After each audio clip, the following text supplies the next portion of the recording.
ماں کے تین حصے نا، ایک یہ کہ اس نے اپنے بطن میں رکھا، اس کو 9 مہینے اذیت اٹھائی، اس کے بعد یہ کہ پھر اس کی پیدائش کے عمل سے گزری، ٹھیک ہے نا، پھر اس کو بچپن میں اس کو گرو کیا، ٹھیک ہے نا، تو وہ اس وجہ سے جو تین مراحل زیادہ ہے۔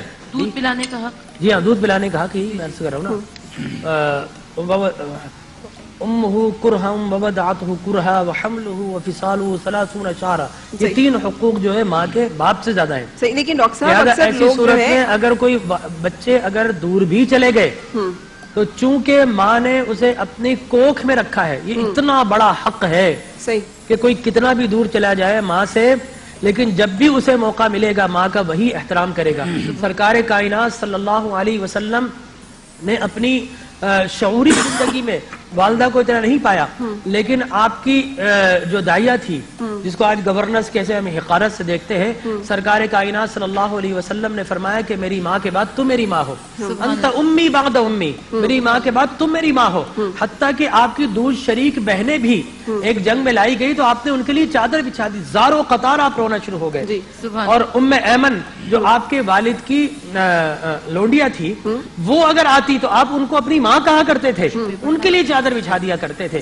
لہٰذا جو ماں اپنی کوکھ میں رکھتی اس ماں کا کیا کہنا۔ اور اگر جیسے ہوتے ہیں نا ددیال والے، اگر ایسی کوئی صورت ہے خدا نخواستہ ناشاکی ہو گئی ہو میاں بیوی کے درمیان، تو وہ کہتے ہیں ارے تمہاری ماں تو تمہیں چھوڑ کے چلی گئی، اس نے تو تمہیں پلٹ کے پوچھا نہیں کیسی ماں ہے وہ۔ اب ایسی صورتحال میں جبکہ اگر اولاد یہ فیل کرے کہ ہاں ہماری ماں نے ہمارے ساتھ بڑی زیادتی کی، اس نے تو ہمیں چھوڑ دیا، بھڑکانے والا جو ایک ایلیمنٹ ہوتا ہے وہ تو کہیں سے نہیں ہونا چاہیے، نہ ماں کو باپ کے خلاف بھڑکانا چاہیے، نہ باپ کو ماں کے خلاف بھڑکانا چاہیے، کیونکہ دونوں کے اپنے اپنے حقوق ہیں۔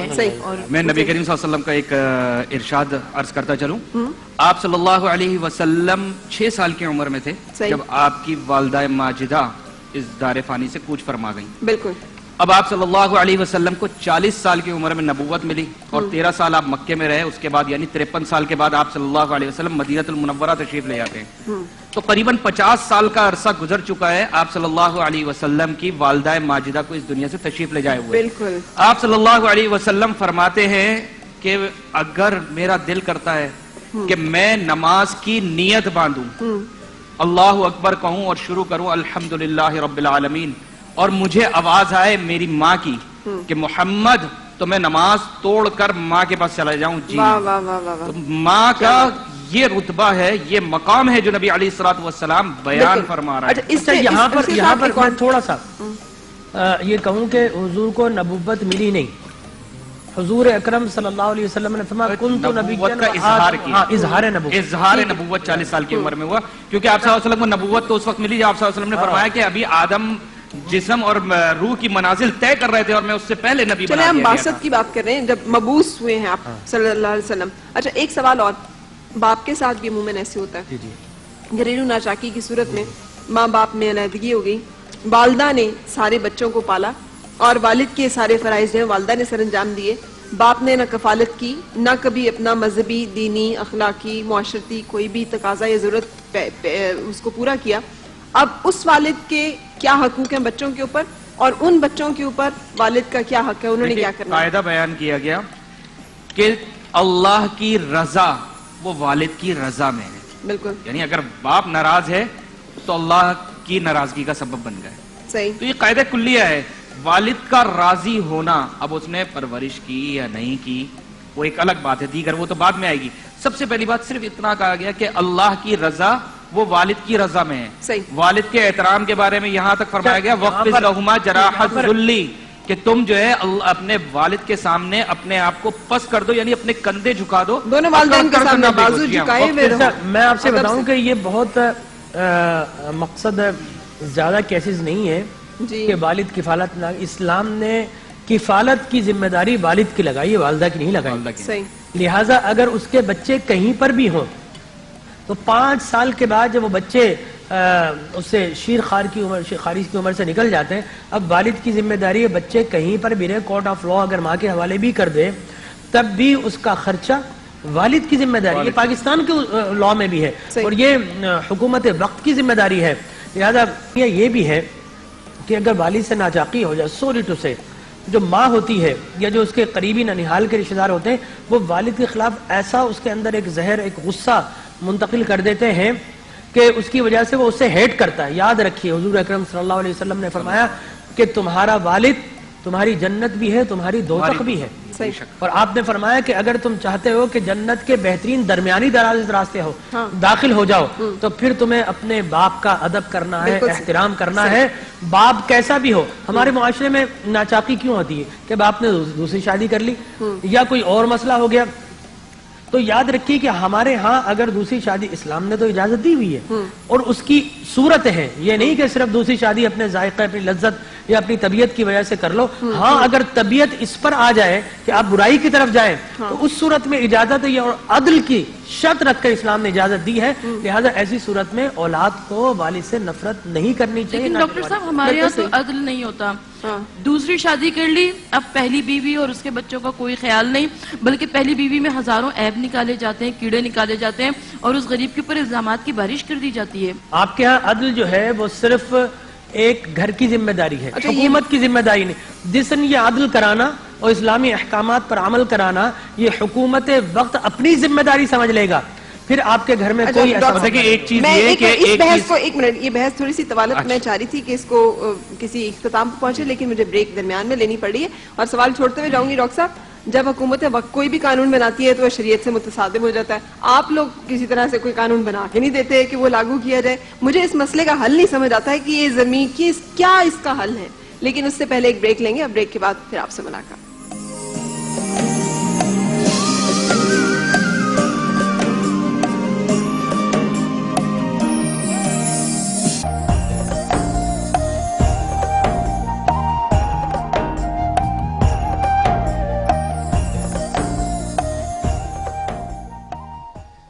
میرا حسین باغ نبوت کا پھول ہے. میرا حسین باغ نبوت کا پھول ہے. میرا حسین باغ نبوت کا پھول ہے. حیدر کی اس میں جان ہے خون بطول ہے. حیدر کی اس میں جان ہے خون بطول ہے. ایسی عظیم ذات ہے مولا حسین کی.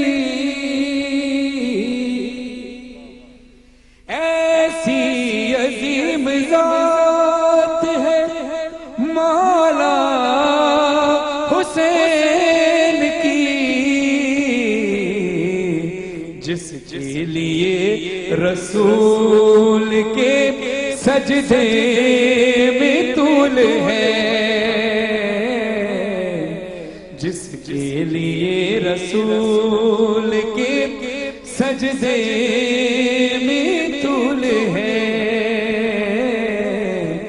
میرا حسین باغ نبوت کا پھول ہے. گزرا جہاں جہاں سے نواسا رسول کا. گزرا جہاں جہاں سے نواسا رسول کا. اب تک وہاں خدا کے کرم کا نزول ہے. اب تک وہاں خدا کے کرم کا نزول ہے. میرا حسین باغ نبوت کا پھول ہے. سماعت کیجیے گا.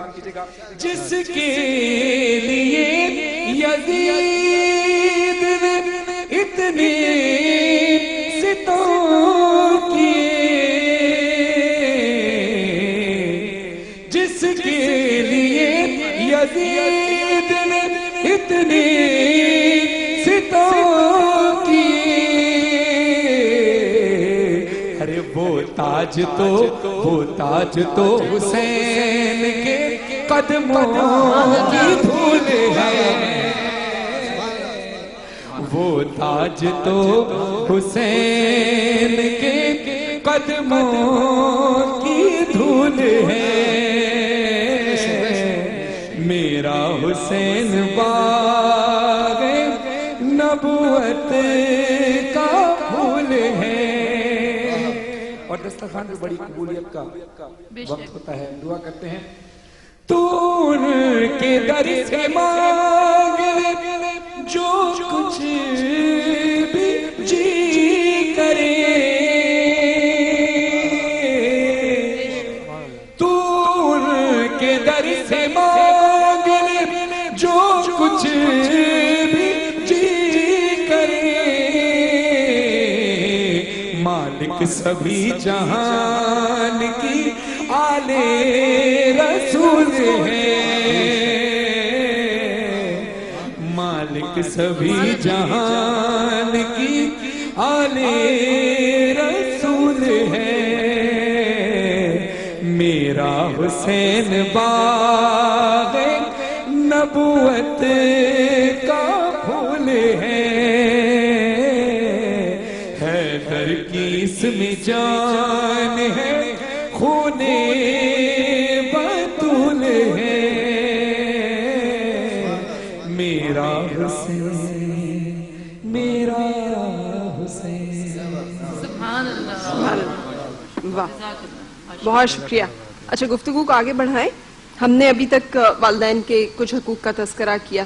اچھا اب جیسے کچھ ایسے لوگ ہوتے ہیں جنہوں نے بچوں کو پالا ہوتا ہے, سگے والدین نہیں ہوتے, اڈاپٹ کیا ہے, تو ان کے حقوق کیا ٹھہریں گے؟ سب سے پہلی تو بات یہ ہے, قرآن مجید برہان رشید نے سورہ احزاب کے شروع میں بتایا گیا کہ تم ان کی کفالت کرو, یتیم کے سر پہ ہاتھ رکھو. اس کی بے شمار اور بے پناہ فضیلتیں ہیں, قرآن و احادیث میں ہیں. یتیم نہیں ہے, فرض کیا ماں باپ حیات ہے, بعض اوقات بچہ بہن کو دے دیا, بھائی کو دے دیا, انہوں نے پالا, انہوں نے کفالت کی. ہاں, وہ ان کو سب کچھ دے سکتے ہیں لیکن اپنا نام نہیں دے سکتے. اچھا, نام اس کے والد کا ہی ہوگا. صحیح. اور رسول خدا صلی اللہ علیہ وسلم نے ایسے لوگوں پر لعنت بھی فرمائی ہے اور ایسی وعید بھی آئی ہے کہ اپنے باپ کے علاوہ کسی اور باپ کا نام اڈاپٹ نہ کرو. لہٰذا جب بھی ایسا موقع ہے, اگر کوئی اپنی کفالت میں لیتا ہے اور کسی کو گود دے دیتا ہے جو ہمارے ہاں کہلاتا ہے, تو اس کی پرورش کریں, سب کچھ کریں, اللہ اس احسان کے بدلے.